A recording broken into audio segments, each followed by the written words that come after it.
नमस्कार मित्रांनो, स्वागत आहे तुमचं सही ट्रेड मराठी या चॅनलमध्ये. मित्रांनो, आजच्या व्हिडिओमध्ये आपण धन ॲप्लिकेशनवरून तुम्ही म्युच्युअल फंडमध्ये कशी इन्व्हेस्टमेंट करू शकता, ती पण फ्रीमध्ये. म्हणजे म्युच्युअल फंडला कुठलंही कमिशन इथे धन आपल्याला चार्ज करत नाही. आणि ती कशी इन्व्हेस्टमेंट करायची आहे, तुम्हाला SIP करायची असेल तर आणि वन टाईम इन्व्हेस्टमेंट करायची असेल तर कशा पद्धतीने तुम्ही करू शकता, सगळी प्रोसेस डिटेलमध्ये मी सांगणार आहे. व्हिडिओ शेवटपर्यंत बघा. धनमध्ये अजून जर अकाउंट ओपन केलं नसेल तर लिंक डिस्क्रिप्शनमध्ये आहे, अकाउंट ओपन करू शकता, तेही फ्रीमध्ये. चॅनलला सबस्क्राईब केलं नसेल तर लगेचच सबस्क्राईब करून घ्या. जसं तुम्ही बघू शकता की धन ॲप्लिकेशनवर डिफरंट व्हिडिओ मी आपल्या चॅनलवर ऑलरेडी टाकले होते. त्याचप्रमाणे म्युच्युअल फंडमध्ये इन्व्हेस्टमेंट कशी करायची, कारण याच्या अगोदर म्युच्युअल फंडमध्ये इन्व्हेस्टमेंट धनमध्ये करता येत नव्हती. त्यांनी हे नवीन फीचर आता चालू झालेलं आहे, त्यामुळे आपल्याला त्या फीचरवर क्लिक करायचं आहे. इथे सगळ्यात पहिल्यांदा तुम्हाला या टॅबमध्ये काय दिसतं की तुमचे आत्ता स्टॉक मार्केटमध्ये किंवा स्टॉकचं पोर्टफोलिओ कुठला आहे, ETFचा पोर्टफोलिओ कुठला आहे, म्युच्युअल फंडचा पोर्टफोलिओ कुठला असेल तर तुम्हाला इथे बघायला मिळतो. म्युच्युअल फंडचा वेगळा पोर्टफोलिओ तुम्हाला इथे बघायला मिळतो. जर तुम्ही SIP केली असेल, वन टाईम इन्व्हेस्टमेंट केली असेल तर तिथे बघायला मिळेल. आता गोष्ट येते ती इन्व्हेस्टमेंट करायची. त्यासाठी आपल्याला इथे म्युच्युअल फंडचा जो ऑप्शन दिलेला आहे त्याच्यावर आपण क्लिक करू शकतो, किंवा इथे तुम्हाला न्यू टॅबमध्ये म्युच्युअल फंड ऑन धन म्हणून टॅब बघायला मिळतो. आता इथे इन्व्हेस्ट नाऊवर आपण क्लिक करायचं आहे. ज्या लोकांनी इन्व्हेस्टमेंट केलेलीच नाही आहे म्युच्युअल फंडचं, हे ॲक्टिवेटच केलेलं नाही आहे, कारण फीचरच नवीन लॉन्च झालं आहे, त्यामुळं बऱ्याच जणांचं ॲक्टिवेशन बॅलन्स असेल तर ते तुम्ही ॲक्टिवेट करू शकता. ॲक्टिवेट करायसाठी फक्त तुमचा मोबाईल नंबरवर एक OTP येतो आणि तो OTP तुम्ही टाकल्यानंतर तुमचं ते म्युच्युअल फंडचं अकाउंट जे आहे किंवा म्युच्युअल फंडचा तो जो सेक्शन आहे तो ॲक्टिवेट होतो. त्याच्यासाठी कुठले डॉक्युमेंट्स देण्याची गरज नाही आहे. तर आपला हे सेक्शन ॲक्टिवेट आहे आणि तुम्ही इथे बघू शकता की 500 रुपयाची इन्व्हेस्टमेंट म्हणजे ही SIP माझी सुरू आहे. करंट व्हॅल्युएशन तुम्ही बघू शकता की थोडंसं लो चालू आहे, 499.89 म्हणजे 11 पैसे माझा जो पोर्टफोलिओ आत्ता लो चालू आहे. आता ही टोटल SIP मी चालू केलेली आहे. त्याचे डिटेल्स जर तुम्हाला बघायचे असतील तर ह्या SIPच्या सेक्शनमध्ये बघायला मिळतात. त्या SIPवर मी क्लिक केल्यानंतर इथे मला कळतं की 7 मार्च 2024ला माझा नेक्स्ट EMI जो आहे तो जाणार आहे आणि बरोडा BNP ही जी SIP आहे म्युच्युअल फंड, त्याच्यामध्ये मी SIP सुरू केलेली आहे. तर म्युच्युअल फंडच्या होमवर आल्यानंतर तुम्हाला हे बरेचसे टॅब बघायला मिळतात. जसं की मी सांगितलं, पहिल्यांदा पोर्टफोलिओचा टॅब बघायला मिळतो. त्याच्यानंतर तुम्हाला डायरेक्ट म्युच्युअल फंडमध्ये इन्व्हेस्टमेंट करायची असेल तर हाय रिटर्न्सवाले म्युच्युअल फंड कुठले आहेत, इंडेक्स फंड कुठले आहेत, टॉप रेटेड स्कीम्स कुठल्या आहेत, लिक्विड फंड कुठले आहेत, इन्व्हेस्ट विथ 500 रुपीज म्हणजे फक्त मिनिमम 500 रुपयेपासून महिन्याला SIP सुरू करायचे असेल तर ते फंड वेगळे कुठले आहेत आणि लार्ज कॅप फंड कुठले आहेत हे बघायला मिळेल. आउट परफॉर्मिंग म्युच्युअल फंड बघायचे असतील तर या ॲरोवर क्लिक करायचं आहे. तिथे तुम्हाला सगळी लिस्ट बघायला मिळेल. त्याचे रिटर्न्स तुम्ही इथे बघू शकता. 3 वर्षाचे रिटर्न्स 102%, 90%, 84%, 71%. हे डिफरंट जे म्युच्युअल फंड आहेत त्याच्यामध्ये तुम्ही इन्व्हेस्ट करू शकता. लार्ज कॅपची कॅटेगरी बघू शकता, मिड कॅपची कॅटेगरी बघू शकता, ELSS म्हणजेच टॅक्स सेव्हिंग फंड तुम्हाला इन्व्हेस्टमेंट करायचे असेल तर तेही बघू शकता. स्मॉल कॅप, हायब्रिड, सगळ्या गोष्टी इथे अवेलेबल आहेत, त्या तुम्ही बघू शकता. त्याचप्रमाणे SIP ही तुम्ही फक्त 100 रुपयेपासून पण सुरू करू शकता. आता Nippon India large cap fund direct growth जी म्युच्युअल फंड आहे त्याच्यामध्ये 100 रुपयेपासून SIP तुम्ही सुरू करू शकता. मिड कॅपचा फंड बघायचा असेल तर मिड कॅपचे SIP तुम्ही इथे बघू शकता. HDFC mid cap opportunity fund 100 रुपयेपासून सुरुवात होते. मिनिमम SIP 500 रुपये, मिनिमम SIP 1000 रुपये. ज्या पद्धतीची SIP तुम्ही सिलेक्ट कराल, जो म्युच्युअल फंड तुम्ही सिलेक्ट कराल, त्याची मिनिमम अमाऊंट SIPची आणि वन टाईम इन्व्हेस्टमेंटचीही तुम्हाला इथे बघायला मिळते. त्याच्यानंतर थोडंसं मागं आपण परत होमपेजवर आल्यानंतर कॅटेगरी वाईज तुम्हाला जर म्युच्युअल फंडमध्ये इन्व्हेस्टमेंट करायचे असेल तर equity mutual fund, tax saver, hybrid, date mutual fund यासारख्या म्युच्युअल फंडचे ऑप्शन अवेलेबल होतात. 1000पेक्षा जास्त म्युच्युअल फंड धनवर अवेलेबल आहेत. म्हणजे वेगवेगळ्या पद्धतीने तुम्ही इथे इन्व्हेस्टमेंट तुमची सुरू करू शकता. जर तुम्ही बिगिनर असाल तर तुम्हाला इथे 100 रुपयापासून सुरुवात करायला काही हरकत नाही आहे, 500 रुपयापासून सुरुवात करायला काही हरकत नाही आहे आणि त्या पद्धतीने तुम्ही इन्व्हेस्टमेंट करू शकता. त्याचबरोबर टॉप AMCचं फुल फॉर्म काय आहे? Asset management company. Asset management company म्हणजे जी कंपनी म्युच्युअल फंड तुमच्यासमोर घेऊन येते. ते वेगवेगळ्या कुठल्या टॉप कंपनीज आहेत, त्यांचे किती फंड आहेत टोटल ॲक्टिव्ह, आत्ता ह्या सगळ्या गोष्टी तुम्हाला इथे बघायला मिळतात. त्यानंतर जर तुम्हाला NFOsमध्ये इन्व्हेस्टमेंट करायची असेल, म्हणजेच न्यू फंड ऑफरिंगमध्ये इन्व्हेस्टमेंट करायची असेल तर नवीन फंड कुठले आहेत त्याच्याप्रमाणे तुम्हाला इन्व्हेस्टमेंट करायला इथे चान्स मिळतो आणि त्याची लिस्ट आपल्याला बघायला मिळते. खाली आल्यानंतर तुमची आत्ता SIP किती चालू आहे, एव्हरी मंथ 500 रुपयाची SIP माझी चालू आहे. ॲक्टिव्ह SIP एकच आहे माझ्याकडे. स्टार्ट SIP करायची असेल तर तुम्ही स्टार्टवर क्लिक करू शकता आणि इथे तुम्ही 100 रुपये पर मंथपासून पण SIP सुरू करू शकता, जसं मी मगाशी सांगितलं. आता आपण काय करूया की इन्व्हेस्टमेंट कशी करायची त्यासाठी एक एक्झाम्पल बघूया. सुरुवातीला मी SIPचं एक्झाम्पल देतो आणि त्यानंतर वन टाईम इन्व्हेस्टमेंटची कशी तुम्ही इन्व्हेस्टमेंट करू शकता तेही सांगतो. मग स्टार्टिंग फॉर 100 रुपयापासून करूया, कारण 100 रुपये सगळ्यांना अफोर्डेबल असतं. कुणीही SIP चालू करू शकतो आणि सेव्हिंग करणं महत्त्वाचं आहे. तुम्ही किती सेव्ह करताय ते नंतर आपण बघावं लागतं, कारण तुमच्या कपॅसिटीप्रमाणे तुम्हाला सेव्हिंग करायचं असतं आणि ते चालू करणं खूप जास्त महत्त्वाचं असतं. आता इथे तुम्ही बघू शकता की Nippon India large cap growth fund किंवा HDFC top 100 fund, ICICI Prudential blue chip fund, JM large fund, Tata large cap fund, आता हे सगळे फंड्स आहेत ते लार्ज कॅपमध्ये आपल्याला डिवाइड होताना दिसतात. इक्विटीचे हे सगळे फंड आपल्याला बघायला मिळतात. तुम्हाला इक्विटी आणि डेट हायब्रिड फंड ज्याला म्हणतात तिथे इन्व्हेस्ट करायचं असेल तर इथे सिलेक्ट करू शकता. डेटमध्ये इन्व्हेस्टमेंट करायची असेल तर तेही इथे तुम्ही सिलेक्ट करू शकता. जर तुमचा कुठला फेवरेट म्युच्युअल फंड असेल तर तो तुम्ही इथे सर्च पण करू शकता आणि त्याला सिलेक्ट करून तुम्ही इन्व्हेस्टमेंट करू शकता.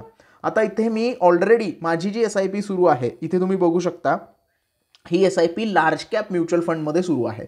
मग सगळेच पैसे एकाच ठिकाणी इन्व्हेस्ट करायचे का, तर नाही. तुमचे सगळे पैसे वेगवेगळ्या ठिकाणी जर तुम्ही इन्व्हेस्ट केले थोडे थोडे करून तर तुम्हाला त्यातून बेनिफिट मिळतं, तुमचा पोर्टफोलिओ डायव्हर्सिफाय होतो. आणि म्हणूनच मी काय करणार आहे, आता इक्विटी फंडमध्ये मी लार्ज कॅपमध्ये इन्व्हेस्टमेंट केलेली आहे. आता मी थोडंसं चेंज करणार आहे आणि हायब्रिड फंडमध्ये इन्व्हेस्ट करणार आहे. म्हणजे थोडे पैसे माझे डेटमध्ये जातील आणि थोडे काय जातील इक्विटीमध्ये जातील. त्यामुळे मी हायब्रिड फंड सिलेक्ट करणार आहे. आणि हायब्रिड फंड सिलेक्ट करताना इथेही तुम्हाला मिनिमम 100 रुपये सेव्हिंग करू शकता तुम्ही, अशी SIP इथे बघायला मिळते. आता ती कुठली आहे आणि त्याचे रिटर्न्स किती आहेत हे आपण इथे बघू शकतो. आता मी काय करणार आहे, ICICI prudential equity debt fund direct ग्रोथमध्ये इन्व्हेस्टमेंट करून तुम्हाला दाखवणार आहे. तर सगळ्यात पहिला त्याला सिलेक्ट करायचं आहे. सिलेक्ट केल्यानंतर तुम्हाला इथे त्याचा चार्ट बघायला मिळतो. त्याचा परफॉर्मन्स किती आहे, 5 वर्षात 160% रिटर्न त्यानं दिलेले आहेत. जर तुम्हाला 3 वर्षाचे रिटर्न बघायचे असतील तर 110% रिटर्न बघायला मिळतात. 1 वर्षाचे रिटर्न 33%. आणि जर 3 महिन्याचे आणि 6 महिन्याचे रिटर्न बघितले तर 17 ते 18% आपल्याला इथे बघायला मिळतात. तर हा परफॉर्मन्स तुम्ही चेक करू शकता. त्याचबरोबर त्याची NAV म्हणजेच नेट ॲसेट व्हॅल्यू तुम्हाला इथे बघायला मिळते. नेट ॲसेट व्हॅल्यू म्हणजे काय, जसं तुम्ही स्टॉक बाय करायला जाता तेव्हा त्या स्टॉकची एक किंमत असते, ती किंमत तुम्ही पे करता आणि ती क्वांटिटी बाय करता. म्हणजे 1 क्वांटिटी असेल, 10 क्वांटिटी असेल, 100 क्वांटिटी असेल, ती स्टॉकची जी प्राईस आहे त्याप्रमाणे तुम्ही क्वांटिटी बाय करता. त्याचप्रमाणे जो म्युच्युअल फंड तुम्ही बाय करताय किंवा ज्याच्यामध्ये वन टाईम इन्व्हेस्टमेंट किंवा SIP सुरू करताय त्याची NAV असते, म्हणजे ती त्या म्युच्युअल फंडची प्राईज असते आणि त्या प्राईजवर तुम्हाला युनिट मिळत असतात. आता मी जर 100 रुपये इन्व्हेस्ट केले तर मला काय 1 युनिट पूर्ण नाही मिळणार, कारण 349 रुपये NAV आहे, म्हणजे काही युनिट्स त्याचे मिळणार. मग ते पॉईंट्समध्ये पण असू शकतात आणि हे युनिट तुम्हाला दर महिन्याला अलॉट केले जातात. जर तुम्ही 100 रुपये, 500 रुपये किंवा 1000 रुपयाची SIP चालू केली तर त्या अमाऊंटप्रमाणे. आता याचे जर स्टार बघितले तर 5 स्टार दिलेले आहे, त्याला चांगले स्टार रेटिंग दिलेलं आहे. त्याच्यानंतर तुम्ही इथे बघू शकता की investor double money in past 36 month, म्हणजे ज्या लोकांनी 36 महिन्यापासून याच्यामध्ये इन्व्हेस्ट केलेलं आहे त्यांचे पैसे डबल झालेले आहेत. आणि फंडचा परफॉर्मन्स तुम्ही इथे चेक करू शकता. जर सेव्हिंग अकाउंटमध्ये तुम्ही 1 लाख रुपये टाकले असते तर तुम्हाला 3.5% रिटर्न मिळाले असते. फिक्स्ड डिपॉझिटमध्ये तुम्ही 1 लाख रुपये टाकले असते तर तुमचे रिटर्न 6.5% वर्षाला एवढे मिळाले असते. जर तुम्ही रेग्युलर म्युच्युअल फंड म्हणजे हा म्युच्युअल फंड सोडून दुसऱ्या कुठल्या म्युच्युअल फंडमध्ये इन्व्हेस्टमेंट केली असती तर तुम्हाला 8%चे रिटर्न ॲन्युअली मिळाले असते. पण या म्युच्युअल फंडची खासियत अशी आहे की या म्युच्युअल फंडमध्ये जर तुम्ही धनमधनं इन्व्हेस्टमेंट केली तर तुम्हाला 21% रिटर्न मिळतात. कारण कसं असतं की काही म्युच्युअल फंड काही ॲप्लिकेशन्सवर आपल्याला बघायला मिळत नाहीत. मग आता धनवर असे म्युच्युअल फंड आपल्याला बघायला मिळतात किंवा त्यांनी ती लिस्ट केलेली आहे ज्याच्यामध्ये चांगले रिटर्न्स मिळत आहेत आणि त्याचा परफॉर्मन्स पण चांगला आहे. सो ही गोष्ट तुम्ही इथे बघायला पाहिजे. आता 1 लाख रुपये जर तुम्ही इन्व्हेस्ट केले असते आणि ह्या म्युच्युअल फंडमध्ये 1 वर्षापूर्वी इन्व्हेस्टमेंट केली असती तर तुम्हाला आत्तापर्यंत 1,60,000 रुपये मिळाले असते, म्हणजे 21% रिटर्न मिळाले असते. आता या सगळ्या गोष्टीचं कॅल्क्युलेटर तुम्ही बघू शकता आणि इथे एक गोष्ट अजून बघू शकता की मिनिमम SIP अमाऊंट 100 रुपये आहे आणि मिनिमम लमसम अमाऊंट म्हणजे वन टाईम इन्व्हेस्टमेंट जर करायची असेल तर 5,000 रुपये तुम्ही इन्व्हेस्टमेंट करू शकता, त्याच्या खाली तुम्ही करू शकत नाही. टोटल ॲसेट अंडर मॅनेज म्हणजे टोटल ॲसेट किती मॅनेज करतात तेही इथे बघायला मिळतं. ओपन एंडेड स्कीम आहे. एक्सपेन्स रेशो थोडासा जास्त मला इथे बघायला मिळतो, 1.07%. हा थोडासा कमी असला पाहिजे, त्यामुळे मी दुसरीही SIP इथे म्हणजे दुसरे म्युच्युअल फंड बघू शकतो. लॉकिंग पिरियड काही नाही आहे, इन्व्हेस्टमेंट लॉकिंग पिरियड काही नाही आहे, तुम्ही कधीही काढू शकता. फंड मॅनेजरचे डिटेल्स तुम्हाला इथे बघायला मिळतील आणि रिस्क किती आहे तर व्हेरी हाय आहे हे बघायला मिळतं. या पर्टिक्युलर म्युच्युअल फंडचे जर होल्डिंग्स बघायचे असतील तर तुम्ही होल्डिंग्स इथे बघू शकता की कुठल्या कुठल्या कंपनीमध्ये ह्या म्युच्युअल फंडनं आपले पैसे इन्व्हेस्ट केलेत, ती सगळी लिस्ट आपल्याला इथे बघायला मिळते. तर याचा एक्सपेन्स रेशो थोडासा जास्त आहे, म्हणून मी काय करणार आहे, थोडंसं दुसऱ्या म्युच्युअल फंडमध्ये इन्व्हेस्ट करता येईल का याचं थोडंसं बघणार आहे. कारण तुम्ही जर हा एक पॅरामीटर फॉलो केला की एक्सपेन्स रेशो जेवढा कमी तेवढा परफॉर्मन्स चांगला असतो असं म्हणलं जातं, त्यामुळं मी थोडे अजून म्युच्युअल फंड चेक करतो ज्याची SIP अमाऊंट 100 आहे आणि ज्याचा एक्सपेन्स रेशो आहे तो थोडासा कमी आहे. इथे जर आपण बघितलं तर याचा एक्सपेन्स रेशो 0.84 आहे. तर याच्यामध्ये आपण एक इन्व्हेस्टमेंट करण्याचा प्रयत्न करूया, SIP करण्याचा प्रयत्न करूया. प्रयत्न काय मी पूर्ण करूनच दाखवणार आहे तुम्हाला. इन्व्हेस्ट नाऊवर क्लिक करायचं आहे. इथे तुम्हाला 2 ऑप्शन बघायला मिळतात, एक SIP एव्हरी मंथसाठी आणि one time investment. One time investment करताना काय करायचं आहे की तुम्हाला मिनिमम अमाऊंट माहिती आहे की बाबा 5,000 रुपये मिनिमम अमाऊंट आहे. मग तुमच्याकडे 1,00,000 रुपये असू देत, 5,00,000 असू देत, 10,000 असू देत, 20,000 असू देत, 30,000 असू देत, कितीही अमाऊंट असू देत ती तुम्ही इथे एंटर करायची आहे. एंटर केल्यानंतर तुम्हाला इथे खाली एक छोटासा मेसेज बघायला मिळतो की NAV applicable once amount credited to AMC bank account. म्हणजे आज तुम्ही जे ट्रान्झॅक्शन केलं ते ट्रान्झॅक्शन AMCच्या बँक अकाउंटमध्ये गेल्यानंतर जी NAV असेल ती NAV तुम्हाला लागू होते. मग आज तारीख आहे 31 जानेवारी, तुम्ही आज पेमेंट केलं आणि 2 फेब्रुवारीला जर AMC बँक अकाउंटमध्ये पैसे जमा झाले तर 2 तारखेला जी NAV आपल्याला बघायला मिळेल ती NAV तुम्हाला त्या NAVच्या प्रमाणे तुमचे युनिट्स अलॉट केले जातील. त्यामुळे आज जर समजा 200 रुपये NAV आहे आणि तुम्ही आज जर बाईंग केलं आणि समजा 202 रुपये NAV 2 तारखेला असेल, जसं आपण इथे एक्झाम्पलमध्ये बघतोय, तर तुम्हाला जे युनिट्स अलॉट होणार आहेत ते 202च्या प्रमाणे होणार आहेत. मग हे 202 पण असू शकतं आणि 198 पण असू शकतं. ज्या दिवशी तुमचं ट्रान्झॅक्शन पूर्ण कंप्लीट होईल आणि त्यांच्या अकाउंटमध्ये पैसे जातील त्या दिवशीची NAV कन्सिडर केली जाईल. आता इथे वन टाईम इन्व्हेस्टमेंट करायची आहे, त्यामुळे आपल्याला एकदाच पैसे भरायचे आहेत. इन्व्हेस्ट नाऊवर क्लिक करायचं आहे. इन्व्हेस्ट नाऊवर क्लिक केल्यानंतर तुमच्या मोबाईल नंबरवर म्हणजे धन बरोबर तुमचा जो मोबाईल नंबर रजिस्टर आहे त्याच्यावर एक OTP येईल, तो OTP तुम्हाला इथे एंटर करायचा आहे. आता OTP मोबाईलवर मिळालेला आहे आणि त्याप्रमाणे आपण इथे एंटर करूया. आता इथे तुम्ही 2-3 प्रकारे इन्व्हेस्टमेंट करू शकता. ऑटो पे मॅन्डेट करू शकता, जे सगळ्यात जास्त SIPसाठी तुम्हाला कामाला येतं. फ्री ऑफ कॉस्ट आहे, कुठलेही एक्स्ट्रा चार्जेस लागणार नाही आहेत. तुम्ही UPI पेमेंट करू शकता, फ्री ऑफ कॉस्ट आहे, एक्स्ट्रा कुठले चार्जेस तुम्हाला लागणार नाही आहेत. आणि नेट बँकिंगला पण कुठलेही एक्स्ट्रा चार्जेस लागणार नाही आहेत. इथे फक्त तुम्हाला सिलेक्शन करायचं आहे की कशा पद्धतीने करायचं आहे. आता ऑटो मॅन्डेट कधी करायचं, जेव्हा आपण SIP करणार आहेत तेव्हा तुम्ही ऑटो मॅन्डेट करायचं आहे. मी ऑलरेडी एक SIP चालू केलेली आहे, त्याच्यामुळे माझं ऑटो मॅन्डेट ऑलरेडी सेट आहे. ते कसं सेट करायचं ते नेक्स्ट सांगणार आहे. जर वन टाईम इन्व्हेस्टमेंट करत असाल तर UPIनं करा. जो UPI ID तुम्हाला इथे तुमच्या बँकबरोबर लिंक असतो, तो फोनपेचा असू शकतो, तो भीम ॲपचा असू शकतो, तो गुगल पेचा असू शकतो किंवा पेटीएमचा पण असू शकतो. तर तो तुम्हाला UPI ID इथे एंटर करायचा आहे आणि मेक इन्व्हेस्टमेंट ऑफ 5,000 किंवा जे तुमची अमाऊंट असेल तुम्ही जी मेन्शन केली असेल तर ती इथे बघायला मिळेल. तर ते करायचं आहे आणि एकदाच तुमच्या अकाउंटमधनं पैसे कट होतील आणि त्यानंतर तुमचे ती म्युच्युअल फंड बाय होऊन जाईल. तर ही आहे वन टाईम इन्व्हेस्टमेंटची लमसम इन्व्हेस्टमेंटची प्रोसेस. आता आपण बघूया SIPची प्रोसेस काय आहे. SIP 100 रुपये मिनिमम करायचे आहे, इथे तुम्हाला बघायला मिळतं. मी 100 रुपये मिनिमम SIP सुरू करतो इथे आणि डेट आपल्याला इथे द्यायची आहे. आता कुठल्या डेटला तुमची SIP कट होणार, जसं मी मगाशी दाखवलं की माझी एक SIP चालू आहे ती 7 तारखेला कट होते. आता पहिला जो हप्ता असेल तो आज कट होईल. हे बघा इथे दिलं आहे की फर्स्ट SIP आज कट होईल आणि नेक्स्ट SIP 1 मार्चला, म्हणजे 1 तारखेपासून तुमचा इथे तयार होईल. आता इथे काय आहे की इथे त्यांनी ऑप्शन्स दिलेले आहेत ऑन एनी डे, हे तुम्ही सिलेक्ट करू शकता. इथे कुठल्याही दिवशी सिलेक्ट करू शकता. 10 तारीख सिलेक्ट करू शकता, म्हणजे 10 तारखेला दर महिन्याच्या तुमचे पैसे तुमच्या बँक अकाउंटमधनं कट होतील.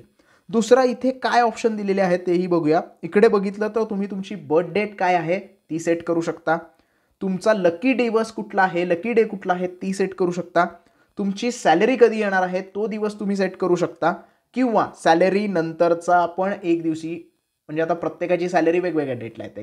कुणाची 31 तारखेला येते, कुणाची 1 तारखेला येते, कुणाची 7 तारखेला येते, कुणाची 10 तारखेला येते. तर तो दिवस तुम्ही सेट करू शकता किंवा त्याचा नेक्स्ट डे पण तुम्ही इथे सेट करू शकता. आता मी इथे 10 तारीख सेट करणार आहे कारण मला 10 तारखेला ही SIP कट झाली पाहिजे. हे सगळं सिलेक्ट केल्यानंतर इन्व्हेस्ट इन SIP आपल्याला करायचं आहे. इन्व्हेस्ट इन SIP झाल्यानंतर तुमच्या मोबाईल नंबरवर परत एक OTP येणार आहे, कारण मगाशी आपण प्रोसेस वेगळी केलेली, लमसमची केलेली. SIPला पण एक OTP आपल्याला इथे रिसीव्ह होतो. तो OTP आपल्याला इथे एंटर करायचा आहे. एंटर केल्यानंतर आपल्याला सगळी प्रोसेस सिंपल होऊन जाणार आहे. फर्स्ट टाइम जेव्हा तुम्ही करता, जेव्हा तुमचं मॅन्डेट ॲक्टिवेट नाही आहे, त्यावेळेला तुम्हाला UPI किंवा नेट बँकिंगनं पेमेंट करायचं आहे.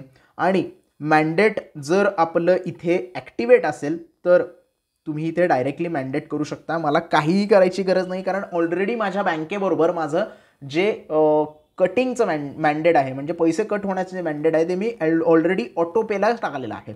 ऑटोपेचा ऑप्शन का सिलेक्ट करायचा, तर तुम्हाला प्रत्येक तुमची SIPची डेट असते त्याच्या अगोदर इथे येऊन बघायची गरज नाही आहे की बाबा मला पैसे आज ॲड करायचे आहेत. तुम्हाला तुमच्या बँक अकाउंटमध्ये तेवढे पैसे ठेवायचे आहेत आणि ते त्या डेटला ऑटोमॅटिकली कट होऊन जातात. मग इथे ऑलरेडी मी ऑटो मॅन्डेट सेट केलं आहे म्हणून मी मेक इन्व्हेस्टमेंट करू शकतो. तुम्ही सगळ्यात पहिलं जे पेमेंट आहे जर ऑटो मॅन्डेट केलं नसेल तर ते तुम्ही UPI किंवा नेट बँकिंगनं करू शकता. आणि हे केल्यानंतर तुम्ही ऑटो मॅन्डेट सेट करू शकता. ऑटो मॅन्डेट सेट आत्ता प्रोसेस जी आहे ती मी दाखवू शकत नाही, कारण ऑलरेडी माझं ऑटो मॅन्डेट सेट झालेलं आहे. तर त्याच्यावर एक वेगळा व्हिडिओ मी नक्कीच घेऊन येईन तुमच्यासाठी. जर तुम्हाला हा ऑटो मॅन्डेट कसा सेट करायचा याच्याबद्दलचा व्हिडिओ पाहिजे असेल तर मला कमेंटमध्ये सांगा, किंवा मी त्याच्याबद्दलची एक शॉर्ट अपडेट करेन जेणेकरून तुम्हाला बघणं सोपं जाईल. तर तसं कमेंट करा मला, तुम्हाला लॉंग व्हिडिओ बघायचा आहे का शॉर्ट बघायचे आहे, त्याप्रमाणे मी या गोष्टी तुमच्यासमोर आणत जाईल. तर सध्या मी ऑटो मॅन्डेटच्या प्रमाणे इथे SIP चालू करतोय. मेक इन्व्हेस्टमेंटवर मी क्लिक केलेलं आहे. मेक इन्व्हेस्टमेंटवर क्लिक केल्यानंतर इथे तुम्ही बघू शकता की ऑर्डर माझी जी आहे ती प्लेस झालेली आहे. तुम्ही पहिलं पेमेंट UPI किंवा नेट बँकिंगनं केल्यावर पण अशाच पद्धतीने तुमची ऑर्डर प्लेस होते. आणि इथे तुम्ही बघू शकता ऑर्डर प्लेस झाली आहे 100 रुपये. SIP चालू केलेली आहे मी. प्रत्येक महिन्याच्या 10 तारखेला ही SIP कट होणार आहे. गो होमला जर मी गेलो तर आत्ता इथे मला काही दिसणार नाही आहे, पण जर मी SIPमध्ये गेलो तर इथे बघायला मिळेल की 10 मार्चला माझा दुसरा हप्ता कट होणार आहे आणि आत्ता माझा एक 100 रुपयाचा जो आहे तो ऑर्डर प्लेस झालेली आहे. मंथली SIP मी 100 रुपयाची चालू केलेली आहे. इथे तुम्हाला पूर्ण डिटेल बघायला मिळतील. SIP invested using autopay insure adequate balance in your account. Obviously तुमच्या अकाउंटमध्ये बॅलन्स असला पाहिजे आणि त्यानंतर तुम्ही SIP ऑटोमॅटिकली सुरू करू शकता. तर ही SIP आपण चालू केलेली आहे. इन्व्हेस्टमेंट जर बघायची झाली तर इथे तुम्हाला परत सगळ्या गोष्टी बघायला मिळतात. पोर्टफोलिओ बघायचा झाला तर आत्ता सध्या एक इन्व्हेस्टमेंट आपल्याला दिसते आहे, कारण आत्ताच तुमच्या समोर मी दुसरी जी SIP चालू केली आहे तिचं पूर्ण ट्रान्झॅक्शन होऊन युनिट अलॉट होऊन यायला मला कमीत कमी 2 दिवस लागतील. त्यामुळे ती इथे आपल्याला दिसत नाही आहे. ज्या वेळेला ती येईल त्यावेळेला ती इथे बघायला मिळेल. आणि जर तुम्हाला एक्झिट करायचे असेल तर सिम्पली इथे क्लिक करू शकता आणि रिडीमवर क्लिक करून तुम्ही रिडीम पण करू शकता. आणि जर SIPमध्ये गेलात तर तुम्हाला एव्हरी मंथ ऑफ 7 इथे बघायला मिळतं. जर ही SIP तुम्हाला डिलीट करायची आहे, म्हणजे बंद करायची आहे, चालू SIP जर बंद करायची आहे, समजा 1 वर्षानंतर, 2 वर्षानंतर, 6 महिन्यानंतर जरी बंद करायची आहे तर रिडीम करून घ्या पैसे आणि रिडीम केल्यानंतर डिलीट करा. डिलीट करून पण रिडीम करता येतात, काहीही प्रॉब्लेम नाही आहे. दोन्हीपैकी कुठलीही प्रोसेस पहिल्यांदा केली तरी ती गोष्ट होऊन जाते. त्यामुळे इथे जर तुम्ही डिलीट केली तर तुमची SIP पूर्णपणे बंद होऊन जाईल. तुम्हाला परत दर महिन्याला तिथे पैसे कट होणार नाहीत, कारण तुम्ही अशी रिक्वेस्ट केली आहे की मला ही SIP आता कंटिन्यू करायची नाही आहे. त्यामुळे तुम्ही ही डिलीट पण करू शकता. डिलीट केल्यानंतर एव्हरी मंथ तुमचे पैसे कट होणार नाहीत आणि त्यानंतर मग तुम्ही पोर्टफोलिओमध्ये जाऊन ते रिडीम करू शकता. सिंपल आहे. अशा पद्धतीने तुम्ही धन ॲप्लिकेशनचा वापर करून तुमचा म्युच्युअल फंडचा पोर्टफोलिओ तयार करू शकता, म्युच्युअल फंडमध्ये इन्व्हेस्टमेंट करू शकता. आय होप तुम्हाला पूर्ण व्हिडिओ व्यवस्थितपणे समजला असेल. व्हिडिओ आवडला असेल तर प्लीज लाईक करा, व्हिडिओला जास्तीत जास्त शेअर करा. तुमच्या ज्या काही शंका असतील त्या कमेंट सेक्शनमध्ये तुम्ही विचारू शकता. जर अजूनही तुम्ही धन ॲप्लिकेशनमध्ये अकाउंट ओपन केलं नसेल तर लिंक डिस्क्रिप्शनमध्ये अवेलेबल आहे. तुम्ही अकाउंट ओपन करू शकता, तेही फ्रीली. चॅनलला सबस्क्राईब करायला विसरू नका. धन्यवाद.